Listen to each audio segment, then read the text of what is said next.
খুব মজার জোক ছিল, শুনেছো তুমি? দেখো মা, he looks like a monkey. দেখো মা সব আবার সময় এসব? জ্বালাতন করে আমাকে। আরে প্লিজ তোমরা এই ঝগড়া করো না। মা, ও আমাকে বলতে থাকে সারাক্ষণ।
তো এইটা হলো হরর হাউস।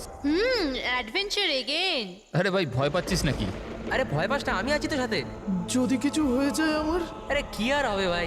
আরে কিচ্ছু হবে না ভাই, স্যার এসে গেছেন। হরর হাউস চ্যালেঞ্জ তো নিতা, কিন্তু একটা কথা আপনাদের বলে দিই, এটা কিন্তু অতটা সহজ নয়। দুর্বল হৃদয়ের জন্য তো একেবারেই নয়। এটা ওই বাড়িটাই না যেখানে 2 বছর আগে একটা ফ্যামিলির মধ্যে মার্ডার হয়েছিল? আগে হ্যাঁ, গোটা ভারতবর্ষের থেকে ভয়ানক জায়গা দ্বিতীয় নেই। অনেকেই চেষ্টা করেছে, কিন্তু আজ পর্যন্ত কেউই বেশিক্ষণ এখানে টিকতে পারেনি। তাহলে বলো, তোমরা কি এই চ্যালেঞ্জ নিতে প্রস্তুত? জিমি ভাই, অল দ্য বেস্ট। জিমি, তুই তুই তুই ভয় পাচ্ছিস না এখানে? আরে ভয়টা আবার কিসের? আমি সিআইডি অফিসার হতে চাই, এসিপি প্রত্যুমানের মতো, brave and strong. Good morning sir. Good morning Jimmy. আজ হঠাৎ কি মনে করে? কেমন আছো? খুব ভালো আছি স্যার, একদম আপনার মতো। আমার মতো? স্যার আপনার মতো থাকলে তাহলেই তো বড় হয়ে আপনার মতো সিআইডি অফিসার হতে পারবো। আরে বাবা, আমার মতন সিআইডি তে এসিপি হবে? আর এমনিতেও এইসব তো ফেক ব্যাপার, কিছুই রিয়েল নয়, সব ভয় পাওয়ানোর জন্য। আরে কিছুক্ষণ থাকবো ভেতরে, তারপর চলে যাবো বাইরে।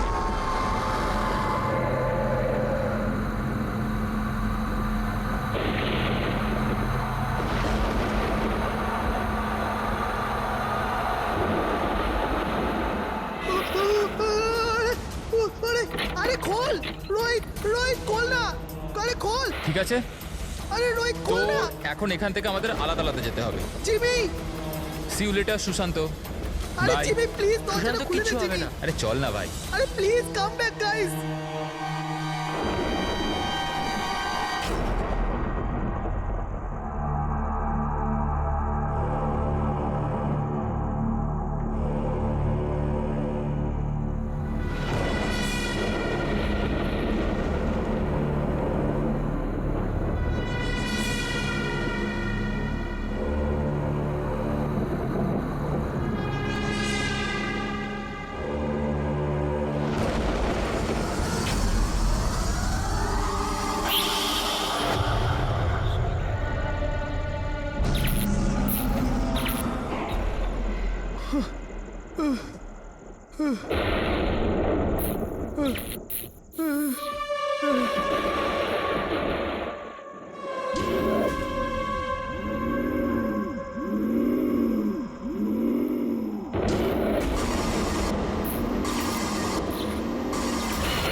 সুশান্ত,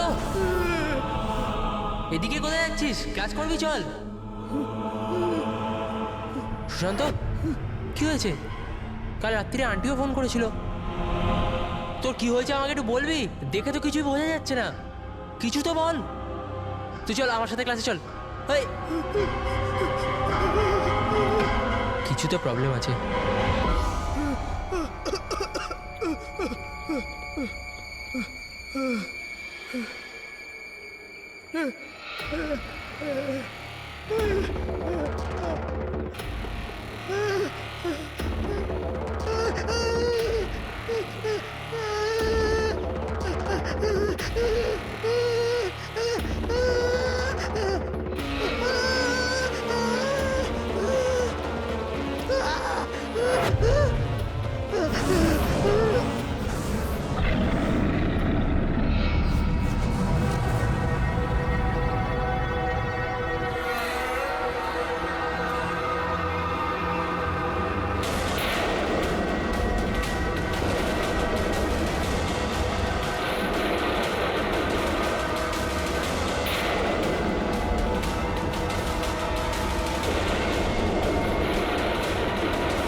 সুশান্ত আমার সোনা, ম্যাম, সুশান্ত please, ma'am. কি হয়েছে প্লিজ বাবা? দাঁড়ান। ছাড়ো আমাকে, ছাড়ো প্লিজ। সুশান্ত তো কি হয়ে গেল বাবা? সুশান্ত কি Please, হয়েছে? please, সামলান নিজেকে। ও বাবা। জিমি, এবার আমায় ঠিক করে বলো, কি হয়েছিল, কি করে হলো? স্যার, ও কলেজে এলো, স্টেয়ারকেস ধরে ওপরে যাচ্ছিল। আমি ওকে আটকালাম, বললাম যে চল ক্লাসের সময় হয়ে গেছে, একসাথে ক্লাসে যাই। ও আমার কথা শুনলোই না স্যার। ও ছাদে গিয়ে, আমার ওকে আটকানো উচিত ছিল স্যার। যদি আমি ওকে আটকে নিতাম এরকম হতো না স্যার। জিমি, নিজেকে এরকম দোষী ভেবো না। আচ্ছা, তুমি কি জানতে যে ও ওপরে গিয়ে এরকম করবে? নিজেকে দোষ দিও না। না স্যার, কিছু তো প্রবলেম ছিল স্যার। শেষ 2 দিন ধরে সুশান্ত এরকম করছিল স্যার।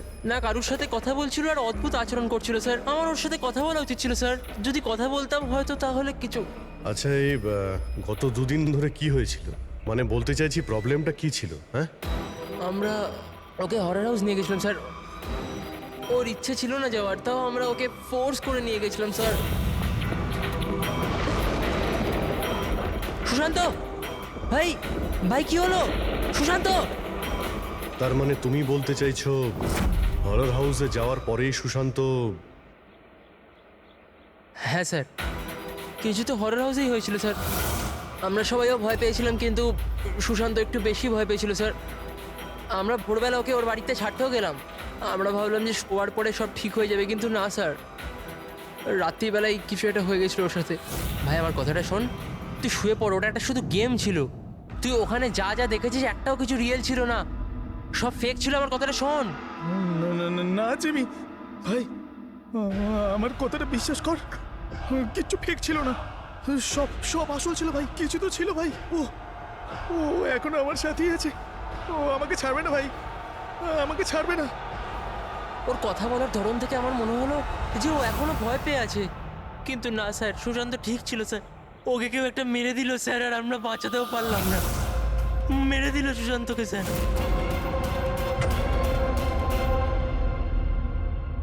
এই দেখো বস, এইটা সিটি স্ক্যান। কার? এটা একটা 80 বছরের বয়স্ক লোকের ব্রেনের সিটি স্ক্যান। এই লোকটির খুব ভয়ঙ্কর ব্রেনের অসুখ ছিল। একটু দেখো বস, এর ব্রেন সেলস কিরকম ছোট হয়ে গেছে। আর স্যার, এই সিটি স্ক্যানের ব্রেন সেলস আরো বেশি ড্যামেজড। এই স্ক্যানটা কার? সুশান্ত। কি? সুশান্তর? একটা ইয়াং হেলদি ছেলের ব্রেনের সেলস একজন বয়স্ক অসুস্থ মানুষের সেলের থেকেও খারাপ? সেটাই তো সবচেয়ে বড় প্রশ্ন অভিজিৎ, কিভাবে? আর আমরা ওর ফ্যামিলি ডক্টরের সঙ্গেও কথা বলেছি। ডক্টরও বলেছে ও একদম ফিট ছিল, না কোনো হেলথ ইস্যুস, না মাথার কোনো প্রবলেম, কিচ্ছু না। স্যার জিমি আমাদের বলল যে হরর হাউস থেকে ফেরার পরেই এই সুশান্তের বিহেভিয়ারে পরিবর্তন এসেছিল। আর স্যার সুশান্তর মারও তাই বক্তব্য।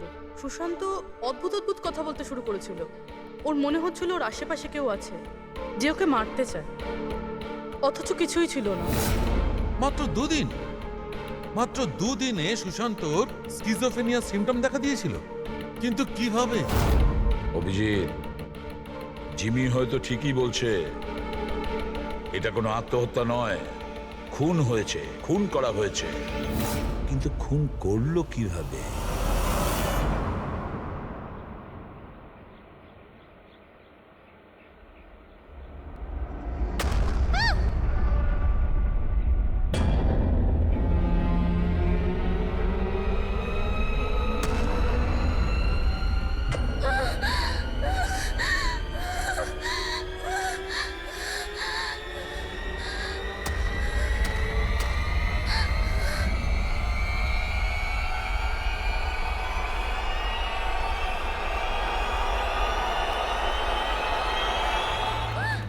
আরে দাঁড়াও, শোনো, দাঁড়াও, শোনো, শোনো। আরে আরে দাঁড়াও, এ পাগল হয়ে গেছে নাকি?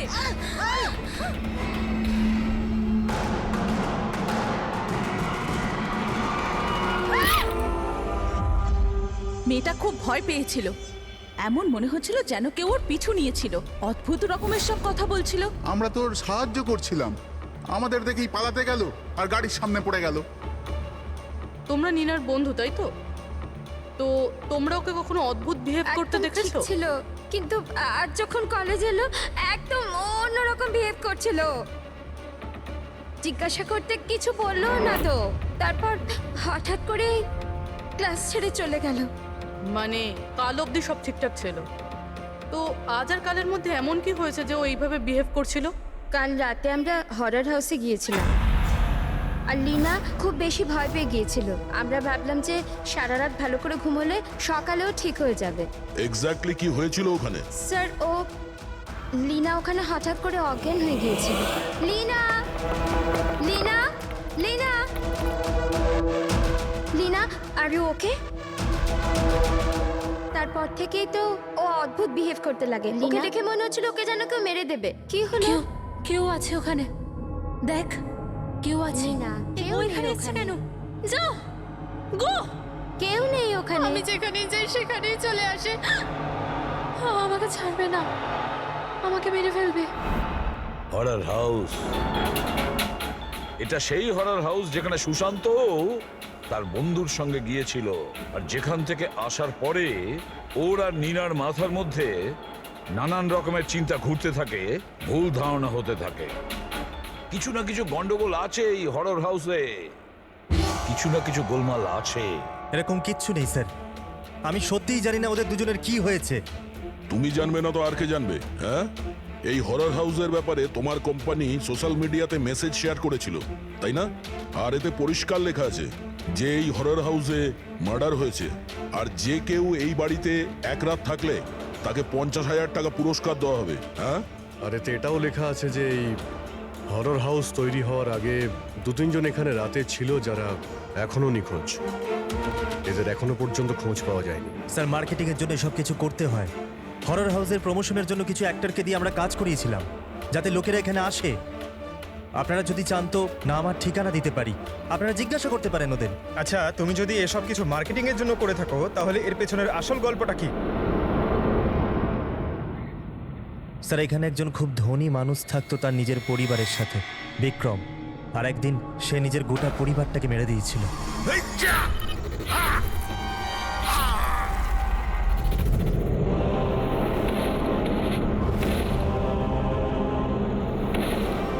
আমাকে মারতে এসেছিল, সবাইকে মেরে দিয়েছি আমি, সবাইকে মেরে দিয়েছি আমি।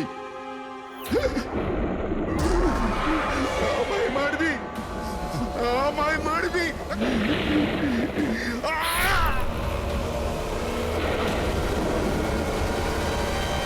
হ্যাঁ স্যার, বিক্রান্তের ব্যাপারে আমি নিউজে দেখেছিলাম।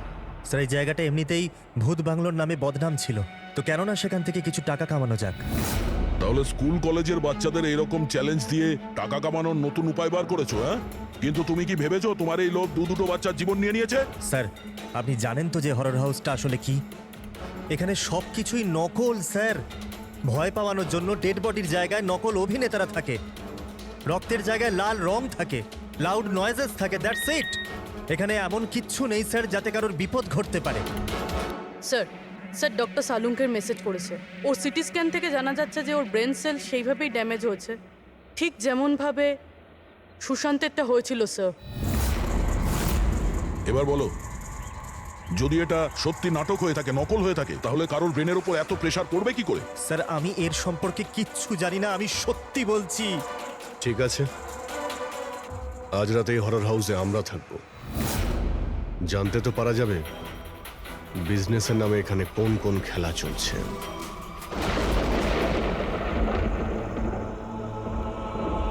অভিজিৎ, এই বাড়ির মালিক মহেশ আর ওর স্টাফ গন্ডগোলের মনে হচ্ছে ওরাই সেই লোক যারা এসব করছে।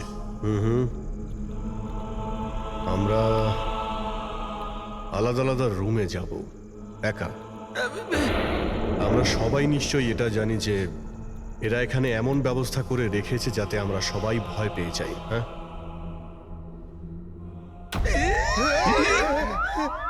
পঙ্কজ, বি ভেরি কেয়ারফুল, ঠিক আছে? এই বাড়িতে দুজন মারা গেছে, অনেক কিছু হতে পারে যখন তখন, তাই সাবধানে থেকো, ঠিক আছে? হ্যাঁ স্যার। সবকিছু ভালো করে দেখবে, ঠিক আছে? Be alert.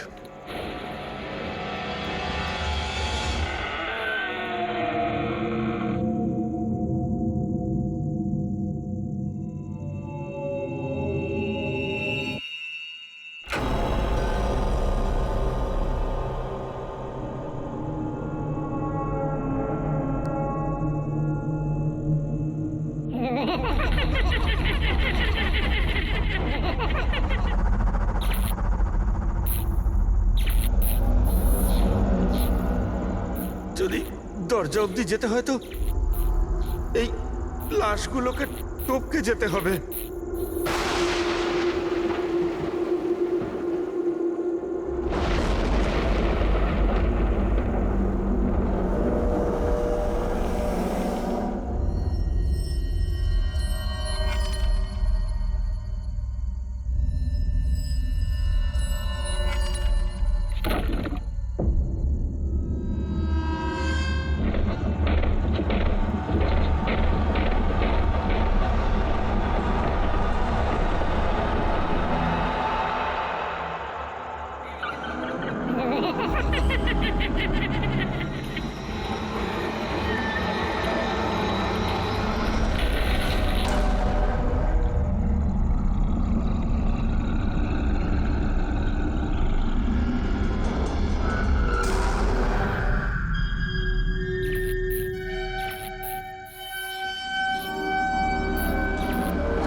বাবা, ওরে বাবা রে।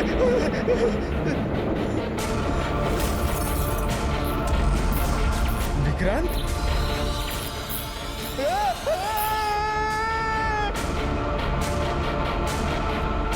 পঙ্কজ পঙ্কজ পঙ্কজ কি হয়েছে? হ্যাঁ পঙ্কজ আরে কি হলো? পঙ্কজ, হ্যাঁ তুমি ঠিক আছো? সাবধানে। রবি, ফ্রেডি, তাড়াতাড়ি হসপিটালে নিয়ে যাও। হসপিটালে নিয়ে যাও তাড়াতাড়ি। পঙ্কজ, চল চল সাবধানে। ভাই, চল। কি হলো তোর? এসব কি হচ্ছে? হ্যাঁ এর অবস্থা দেখতে পাচ্ছো? তোমরা এখানে কিরকম বিপজ্জনক খেলা খেলছো? স্যার আমি আপনাদের তো বলেছিলাম এখানে সবকিছু নকল। যাদেরকে আপনারা দেখেছেন সবাই জুনিয়র অ্যাক্টর হাতে ছুরি নিয়ে। আর স্যার ওটা বিক্রমের হলোগ্রাম ইমেজ ছিল। স্যার এখানে এমন কিচ্ছু নেই যাতে কারোর বিপদ ঘটতে পারে। তুমি একটা কথা হাজারবার বলো, কিন্তু একটা কথা ঠিক, এখানে কিছু তো আছে যেটা যেটা ঠিক নয়। বস, পঙ্কজের অবস্থা আগের থেকে ভালো। ওর সিটি স্ক্যান করা হয়েছে আর তাতে এমন কিছু পাওয়া যায়নি যেটা চিন্তার কারণ হতে পারে। এটা খুব ভালো ব্যাপার যে তোমরা একদম ঠিক সময় পঙ্কজকে ওখান থেকে বার করে আনতে পেরেছো। বুঝতে পারছি না, ওই হরর হাউসে আমরা সবাই ছিলাম। এমন কিছু রুম ছিল যেখানে থাকলে ভয় করতে পারে, তখনই আমরা অন্য রুমে চলে যেতাম। পঙ্কজ হয়তো এরকমই করেছিল, কিন্তু ওর সঙ্গে এমন কি হলো যাতে ওর ব্রেনে এতটা এফেক্ট পড়লো? স্যার এই সুশান্ত আর নীনা তাদের বন্ধুদের সঙ্গেই হরর হাউসে গিয়েছিল, কিন্তু এর প্রভাব কিন্তু এদের দুজনের উপরেই হয়েছিল। ওদের বন্ধুদের উপর কোনো প্রভাব হয়নি, সবাই নর্মাল ছিল। স্যার হতে পারে ওই হরর হাউসের কোনো একটা ঘরে এমন কোনো জিনিস আছে যেটা মানুষের ব্রেনের ওপর খুব প্রভাব ফেলে। এই পঙ্কজ, নীনা, সুশান্ত ওরা গিয়েছিল তাই ওদের ব্রেনে প্রভাব পড়েছে। বাকি সবাই ওই ঘরে যায়নি তাই ওদের ব্রেনে কোনো প্রভাব পড়েনি। হতে পারে দয়া, হতে পারে, কিন্তু কোন রুমে ঘটনাটা ঘটেছে সেটা তো জানতে হবে। স্যার আমি ওখানে বিক্রান্তের ডায়েরি পেয়েছি। যেদিন ওর ফ্যামিলিকে খুন করে ও আত্মহত্যা করেছিল তার কয়েকদিন আগেই ও লিখেছিল, আমি আবার ওদের দেখেছি, ওদের শব্দ শুনতে পেয়েছি, ওরা সব জায়গাতে আমার পিছু নিচ্ছে, আমি রাতে ঘুমোতে পারি না, কাউকে ভরসা করতে পারছি না, ওই শয়তান সবাইকে ওর দিকে করে নিয়েছে। কিন্তু অদ্ভুত ব্যাপার হলো এর আগেও যা কিছু লিখেছে তা একদমই নর্মাল, তার মধ্যে ভয়ের কোনো কথা লেখাই নেই। যা কিছু হয়েছে হঠাৎ করেই হয়েছে স্যার, সুশান্ত আর নীনার মতো। একটা কথা কিছুতেই বুঝতে পারছি না অভিজিৎ, এই বিক্রান্ত তার নিজের ফ্যামিলিকে পুরো শেষ করে দিল আর এতটা ভয় পেল যে নিজেকেও মেরে ফেললো, আত্মহত্যা করলো। না অভিজিৎ, কিছু না কিছু গোলমাল আছে। তাহলে কি সুশান্ত আর নীনার মতো কেউ বিক্রান্তকেই মেরেছিল?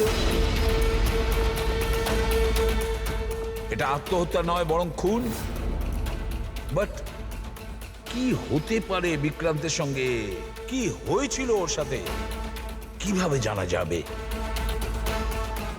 স্যার, বিক্রান্তের ফ্যামিলিতে মাত্র একটাই মেয়ে জীবিত এখনো, ওর বড় মেয়ে রাধিকা। রাধিকা? স্যার, হয়তো আমি আজ বেঁচে আছি তাহলে শুধু এই কারণ আমি ওই দিন শহরের বাইরে ছিলাম, একটা ট্রিপে গেছিলাম, আর যখন ফেরত এলাম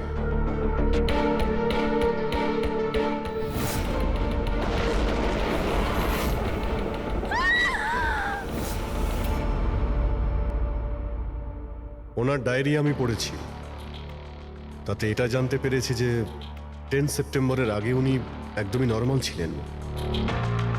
তারপর থেকে উনি কাউকে দেখে ভয় পাচ্ছিলেন, মনে হচ্ছিল কেউ ওনাকে মেরে ফেলতে চায়।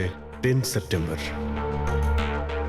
স্যার, 10ই সেপ্টেম্বর তো আমরা বাবার 50 বার্থডে সেলিব্রেট করেছিলাম।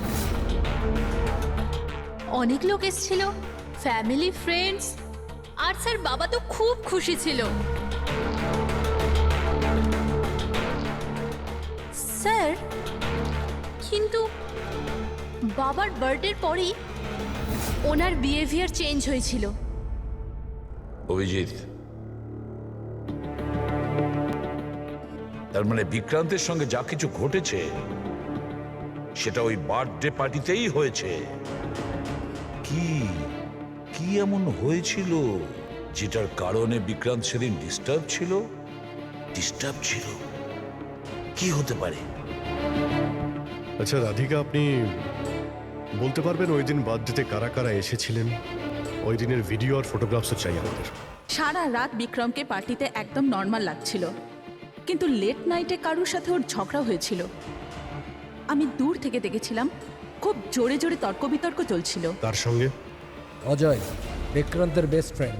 বিক্রান্তের সাথে? স্যার, অনেক বড় ভুল করে ফেলেছে আমার বাবা মা, নিজের মেয়ের বিয়ে বিক্রমের সাথে দিয়ে। যদি ওর বাঁচতেই না ইচ্ছা ছিল তাহলে মরে যেত, কিন্তু আমার বোন আর বাচ্চাদের মারার কি দরকার ছিল? বিক্রান্ত মারা যাওয়ার পরে সমস্ত প্রপার্টি তো রাধিকার নামে হয়ে গিয়েছিল না? নো স্যার, বিক্রমের ব্যবসা আর ওর সম্পত্তির মধ্যে রাধিকার কোনো ইনভলভমেন্ট নেই স্যার। ওর পরিবারের পর ও পুরো ভেঙে পড়েছিল, একটা টাকাও নেয়নি স্যার। বেশিরভাগ টাকাটাই ও চ্যারিটি করে দিয়েছিল। আর বিক্রান্তের বিজনেস? স্যার, ওর কাজিন আছে না দীপক, ওই সব সামলাতো। দীপক,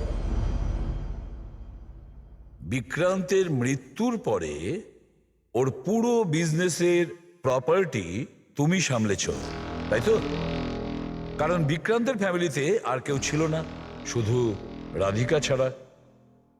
আর রাধিকা নিজেকে বিজনেস আর প্রপার্টি থেকে নিজেকে সরিয়ে দিয়েছিল এই জন্য, তাই তো?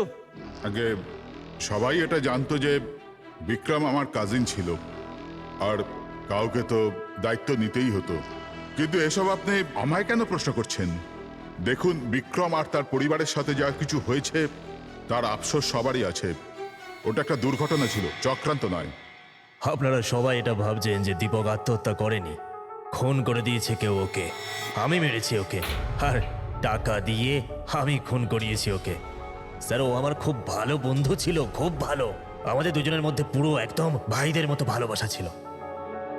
আমরা তো জেনেছি যে অনেক দিন ধরেই তোমাদের দুজনের বন্ধুত্বের মধ্যে একটা চিড় ধরেছিল। কি বলছেন? না স্যার, স্যার ওই যে হয় না বন্ধুদের মধ্যে মাঝে মাঝে ওই একটু ঝগড়া হয়, প্রবলেম হয়, ওইরকমই কিছু হয়েছিল। কিন্তু স্যার পরে আমরা প্যাচ আপ করে নিয়েছিলাম।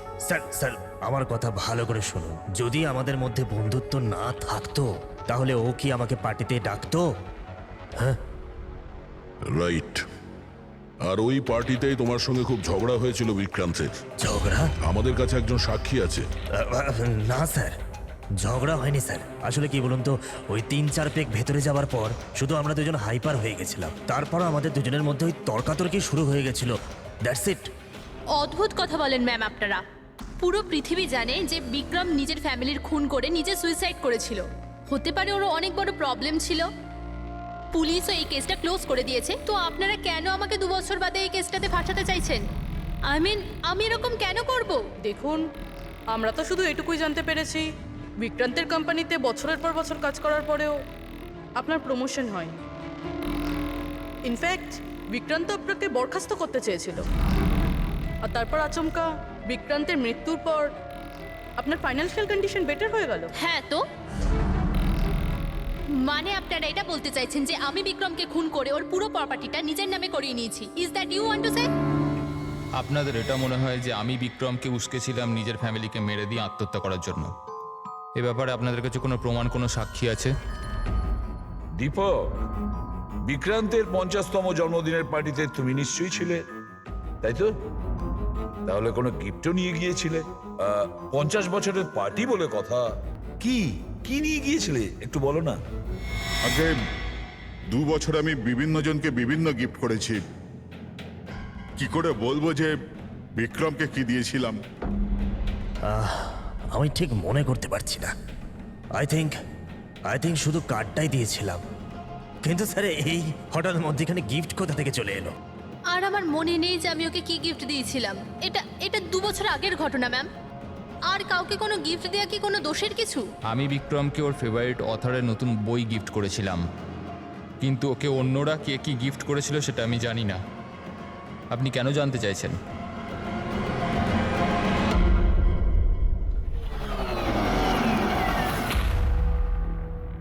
সবাইকে জিজ্ঞাসাবাদ করেছি স্যার, শুধুমাত্র 4 জন লোক, অজয়, দীপক, দিব্যা আর নন্দন, গন্ডগোলের মনে হচ্ছে স্যার। স্যার মনে হয় না এরা কেউ আদৌ সত্যি কথা বলছে। স্যার 2 বছর হয়ে গেছে এটা ঘটেছিল, কোনো সাক্ষী প্রমাণ পাওয়া বেশ মুশকিল, তাই সেটারই সুযোগ নিচ্ছেন এনারা। তবে এটা শিওর যে এনাদের মধ্যে কেউ মিথ্যে বলছে, সেই হলো বিক্রান্তের খুনি।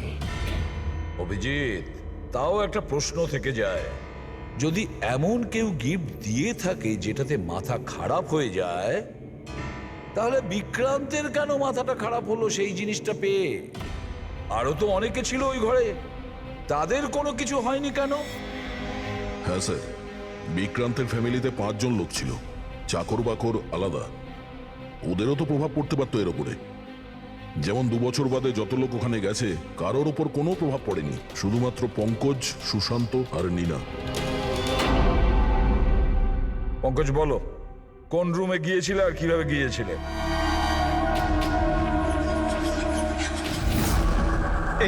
এটা করিডোর ছিল স্যার।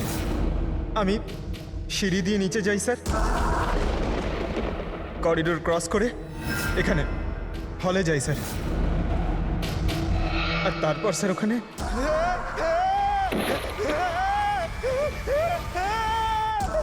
ও আমার পা ধরেছিল স্যার, আমি ভয় পেয়ে যাই, তারপর আমি এখান থেকে পালাই, আর তারপর স্যার আমি করিডোরে আসি, আর এইখানেই হয়তো কোথাও আমি ওই বিক্রান্তকে দেখি। আর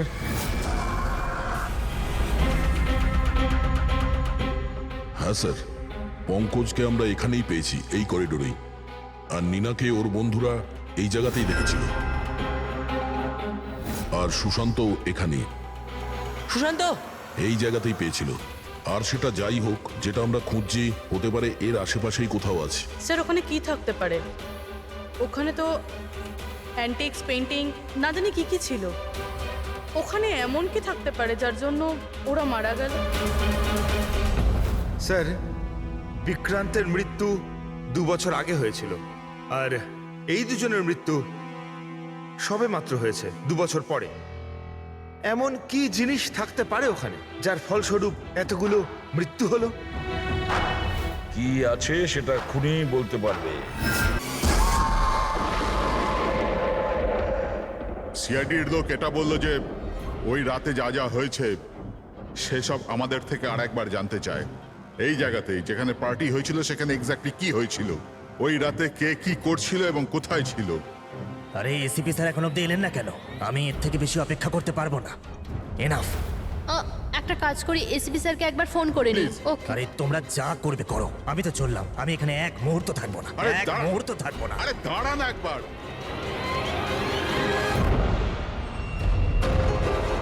হ্যালো স্যার, আমি বলছিলাম, আপনি আমাদের হরর হাউসে রেখেছিলেন না? আমরা এসে গেছি। হ্যাঁ স্যার, আমি, নন্দন, অজয় আর দীপক। কি আপনি ডাকেননি? এরকম কোনো কথাই হয়নি। Okay sir. কি হলো? এসিপি বলছেন উনি আমাদের ডাকেননি। আরে আরে এসব কি হচ্ছে? জানি না, মনে হয় কেউ আমাদের সাথে মজা করেছে। চলো যাই এখান থেকে। চলো তাড়াতাড়ি চলো। কোথায় যাবে তোমরা? ওপর দিয়ে যাবার কোনো রাস্তা আর নেই। এখন কি করবো আমরা? আর এখান থেকে বেরোবো কি করে আমরা এখন? কোনো দ্বিতীয় রাস্তা তো হবে। হ্যাঁ খোঁজো, দ্বিতীয় রাস্তা খোঁজো এখান থেকে বেরোবার। চলো চলো তাড়াতাড়ি খোঁজো দ্বিতীয় রাস্তা। এক কাজ করো, তুমি ওদিকে দেখো, আমি এদিকে দেখছি। হ্যাঁ।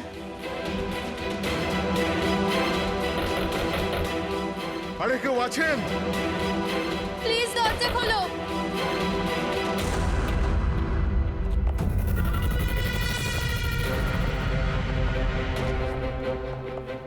এসব কি মজা হচ্ছে স্যার?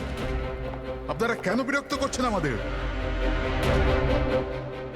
বিরক্ত করছি না আমরা, শুধু পরীক্ষা নিচ্ছি, আর তার রেজাল্টও পেয়ে গেছি।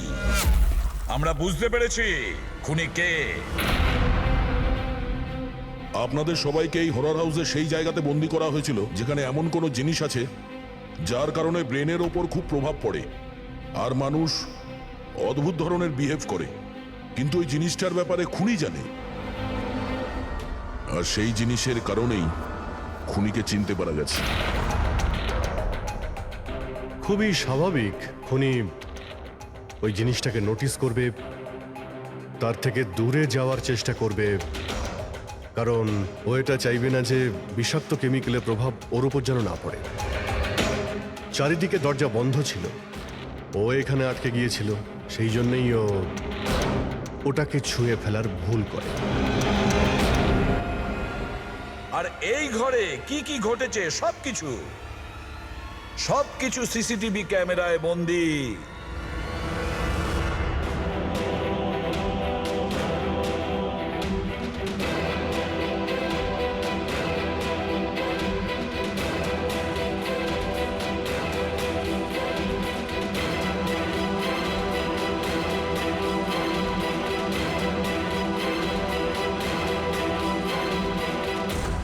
সবাই ভাবতো যে বিক্রম খুব ভালো একজন মানুষ, কিন্তু এটা সত্যি ছিল না।